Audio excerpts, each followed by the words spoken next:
মানুষ, সাধারণ মানুষ বিভিন্ন প্রত্যন্ত অঞ্চল থেকে যেসব এলাকায় শিল্প কারখানা আছে এই শিল্প কারখানায় কাজ করতে আসে।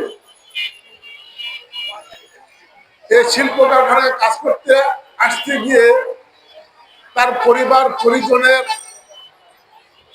মা বাবা ভাই বোন কখনো কখনো তার ছেলে মেয়ে দাদা দাদির কাছে রেখে নারায়ণগঞ্জ শহরে বিভিন্ন কারখানায় কাজ করে।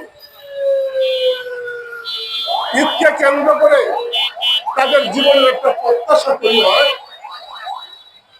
গ্রাম থেকে ছেলে মেয়ে ফোন করে, বাবা মা ফোন করে পরিবারের জন্য কিছু কেনাকাটার জন্য এবং সন্তানের জন্য কিছু কেনাকাটা কিনে নিয়ে যাওয়ার জন্য।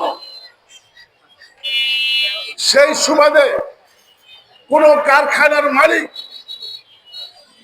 এই 1 বছর পর্যন্ত নির্দিষ্ট টাইমে ওনারা কোনো কারখানায় বেতন দেয় না, হয়তো 1.5টা কারখানায় সেটা দেয়, বেশিরভাগ কারখানায় নির্দিষ্ট টাইমে বেতন দেয় না। ঈদের পূর্বে আমরা কেন চাই? ঈদের পূর্বে আমরা চাই যে শ্রমিকরা বিভিন্ন প্রত্যন্ত অঞ্চল থেকে এই শিল্প কারখানাকে সমৃদ্ধ করে এবং শিল্প অঞ্চলের কারখানা যে বাড়িওয়ালা আছে তাদেরকে বাড়া দেয়, তাদের শ্রমিকদের যদি বেতন ঠিক মতো না দেওয়া হয় তাহলে তাদের পরিবার পরিজনদের একটা যে আনন্দ উৎসব করবে সেই উৎসবটা তার মাটি হয়ে যায়। আমরা দেখি প্রতি বছর এই ঈদের প্রাক্কালে শ্রমিকদেরকে ছাঁটাই করা হয়, শ্রমিকদেরকে জোর করে চাকরিচ্যুত করা হয় এবং শ্রমিকদের বেতন নিয়ে তালবানা করা হয়। এই বেতনটা ঘুরাইতে ঘুরাইতে চান্দাতের মধ্যে গিয়ে বেতন এবং বোনাস দেয়। শ্রমিকরা এই বেতন বোনাসের আশায় এই রোজার মাস যখন কাজ করার কথা বলে তখনই শ্রমিকরা কাজ করে, কারণ একটা প্রত্যাশা থেকে তার পরিবার পরিজনের ঈদ করবে। আমরা ইতিমধ্যে সরকার ঘোষণা করেছে, বিজেপি সরকারের কাছে দাবি করেছে যে আপনারা যদি আমাদেরকে 13,000 কোটি টাকা না দেন তাহলে শ্রমিকদের বেতন বোনাস আমরা দিতে পারবো না। সরকার অলরেডি তাদের যে প্রত্যাশা অনুযায়ী সমস্ত চাহিদা পূর্ণ করেছে, অলরেডি তারা টাকা পাবে এবং নিশ্চিত করেছে। তাহলে আমরা যে শ্রমিকদের কথা বলে সরকারের কাছ থেকে বাংলাদেশ ব্যাংক থেকে আপনারা টাকা দিবেন, তাহলে শ্রমিকদের বেতন এবং বোনাস দিতে কেন গরিবসী করবেন?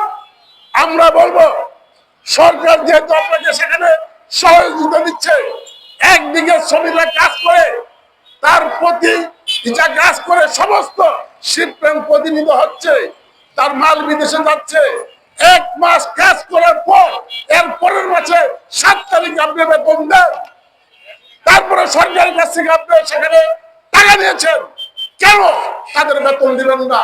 আমরা সমাজতান্ত্রিক শ্রমিক পরিষদের পক্ষ থেকে পরিষ্কার ভাবে বলতে চাই, শ্রমিকদের বেতন নিয়ে তালবাহানা করবেন না।